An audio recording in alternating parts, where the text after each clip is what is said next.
Enfin, nous revoilà. Enfin, nous revoilà. Il était temps, ouais. Et le chemin parcouru déjà depuis la présidentielle, vraiment, n'était pas écrit d'avance.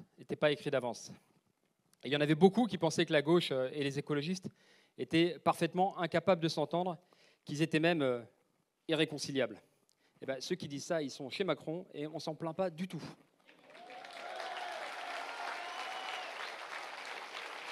Et nous, on est là, ensemble, plus rassemblés et plus forts que jamais, prêts et prêtes à incarner l'alternative, à porter l'espoir d'un peuple avide de changement, à nous battre pour l'écologie et la justice sociale. Je vais vous le dire, on est bien mieux ici que dans le camp d'en face, parce qu'eux, ils sont stressés. Parce que comme ils ne font pas campagne, eh bien, ils ne font pas campagne. Et on commence déjà à parler du fait que la majorité absolue qui était automatique, évidente, eh bien, elle n'est plus à portée de main pour LREM. Continuons dans cette voie. Ne nous arrêtons pas en si bon chemin. On est fort de ce projet de 650 mesures. On n'est pas là pour témoigner. On n'est pas là pour grappiller quelques postes. On est là pour gagner et pour changer la vie. Cette campagne, elle rencontre un succès, je ne sais pas si vous le sentez aussi sur le terrain, qui va au-delà de nos espérances. Ce rassemblement qu'on a voulu, qui était attendu par tant de gens depuis tant d'années, ces personnes se prennent à croire qu'une victoire est possible. Et à vrai dire, moi qui suis super pessimiste, je me prends à y croire aussi. L'espoir renaît. Et c'est un bonheur de faire campagne dans des conditions pareilles, avec les insoumis, avec les communistes, avec les socialistes, avec les écologistes, évidemment. J'entends rien. J'entends rien. Ah.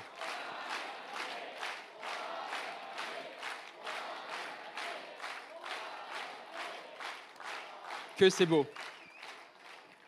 Cette coalition, elle fonctionne parce que nos propositions sont claires et concrètes. D'abord, pour le climat. Parce qu'agir enfin contre le dérèglement climatique, c'est affaire de justice. En fait, on parle de justice climatique.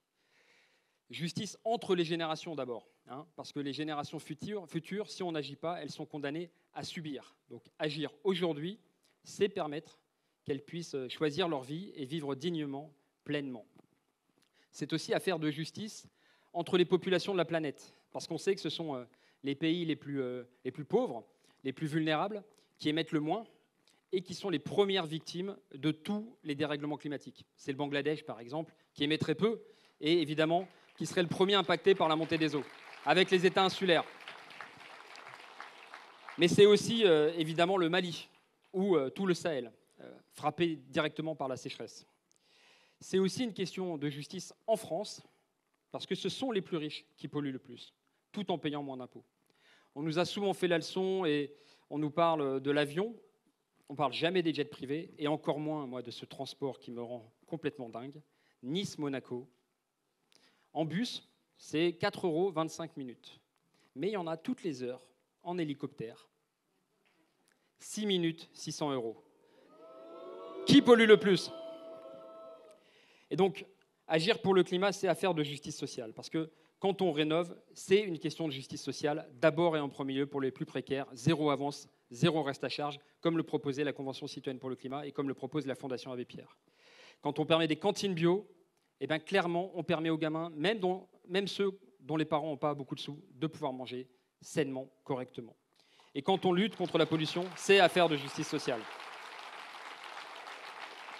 C'est les quartiers populaires de Marseille qui sont les premières victimes à respirer les fumées toxiques des navires de croisière dont le fioul lourd n'est pas taxé.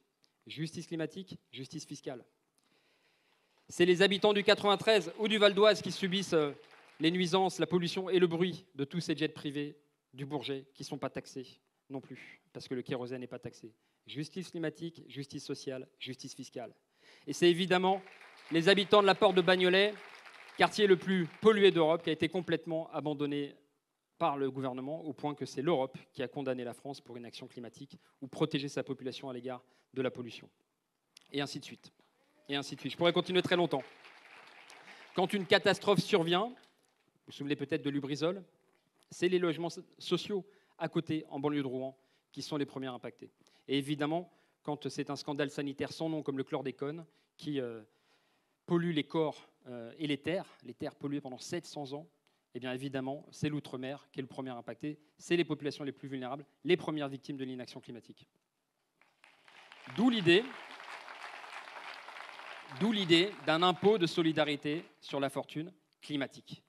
Que les gros payent gros et que les gros pollueurs payent encore davantage. Parce que ça payera la transition écologique, les services publics.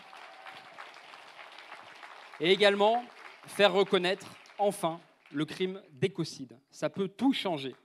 Ça peut tout changer. C'est le moyen de lutter contre l'impunité des grandes multinationales. Je parle de Total, de Chevron ou bien sûr de Monsanto. Je pense aux marées noires, aux pesticides, à la pollution des océans au plastique, la déforestation liée à l'élevage intensif ou à l'huile de palme. Mettre fin à l'impunité des multinationales via le crime d'écocide peut tout changer. Et vous le voyez, pour sauver le climat, nous aurons besoin du droit et de la justice. Et je voulais parler de justice parce que finalement, on en parle trop peu. Notre mobilisation est affaire de justice. Je parle de la justice avec un grand J. Notre majorité sera celle du renouveau de la justice, celle qui lui rendra ses lettres de noblesse. La justice, c'est l'égale dignité de toutes et tous. Et aujourd'hui, nous avons un garde des Sceaux mis en examen, qui a été reconduit. C'est la honte. C'est la honte. C'est la honte. Non, j'aime pas qu'on souffle, mais là, vraiment, c'est la honte. Et plutôt que de défendre l'indépendance de la justice au nom de la République, ils la rendent chaque jour un peu plus servile, asservie au pouvoir monarchique du président. Et pourtant, c'est la base, la séparation des pouvoirs. L'exécutif, le législatif, la justice. Et là, vous avez l'exécutif qui choisit, clairement, le législatif, c'est Macron qui a fait ligne à une les candidatures de LREM et qui piétine la justice. Eh bien, nous, avec la 6ème République, nous allons remettre la justice à niveau. En remettant du parlementarisme, on va remettre la séparation des pouvoirs comme on l'entend. En remettant du parlementarisme, en laissant l'Assemblée débattre et trancher, on remet de la 6ème République dans la 5e République. Eh bien, on le fera aussi avec la justice.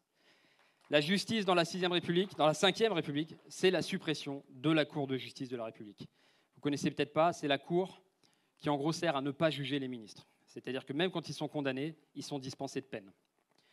Christine Lagarde, condamnée, c'était pas grand-chose, pour avoir fait perdre 400 millions d'euros aux contribuables, dispensée de peine. Nous disons, les puissants doivent être des justiciables comme les autres. Point. La justice, dans la 6ème République, c'est aussi l'indépendance des juges. Alors oui, ça passe par une réforme de la Constitution, mais on peut déjà agir dès le mois de juin. Ça veut dire tout simplement l'indépendance de la justice, c'est l'indépendance du parquet, c'est aligner le statut des procureurs sur celui des magistrats du siège, comme le réclame la Cour européenne des droits de l'homme. Ça peut paraître technique, c'est la base, l'indépendance de la justice. Nous sommes régulièrement sanctionnés par la Cour européenne des droits de l'homme. On nous dit qu'on va désobéir, c'est eux qui désobéissent, c'est eux qui sortent de l'état de droit. Nous, on va clarifier ça. Indépendance de la justice. C'est ça la 6ème République. C'est garantir l'indépendance des médias, c'est augmenter les moyens du défenseur des droits, c'est développer l'aide juridictionnelle, la gratuité des procédures. La justice ne doit pas, ne peut pas être réservée à quelques-uns.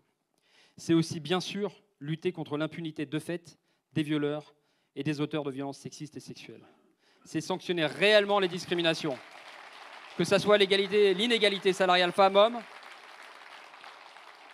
toutes les agressions LGBT ou bien sûr la discrimination au faciès. C'est aussi, et enfin, une inspection générale de la police indépendante, pour enfin prévenir et sanctionner les violences policières. Et puis la justice, c'est la dignité humaine. C'est mettre fin à la surpopulation carcérale. C'est inhumain, c'est indigne. Et là encore, nous sommes régulièrement condamnés par la Cour européenne des droits de l'homme.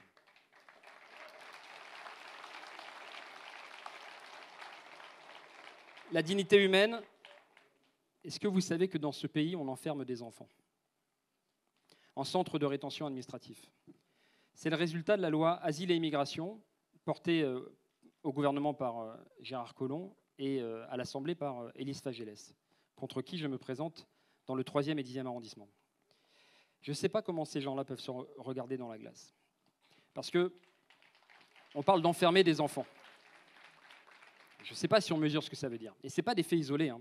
La France a été condamnée 9 fois par la Cour européenne des droits de l'homme, mais ce n'est pas des faits isolés. Rien que cette semaine, 5 enfants enfermés en centre de rétention administratif. Lundi, c'était un enfant de 3 ans, puis un enfant de 2 ans. Mercredi, un nourrisson de 3 mois. Avant-hier, un enfant de 2 ans. Et hier, 31 mai, un nourrisson de 3 mois. 5 enfants de 3 mois à 3 ans enfermés parce que nés de parents étrangers. C'est leur seul crime. Et ils osent nous faire des leçons sur la République. Ils osent nous faire des leçons sur l'humanisme, sur la liberté, sur l'égalité, sur la fraternité. Si j'osais, et pour paraphraser le futur Premier ministre, celui qui parlera après moi, la République, c'est nous.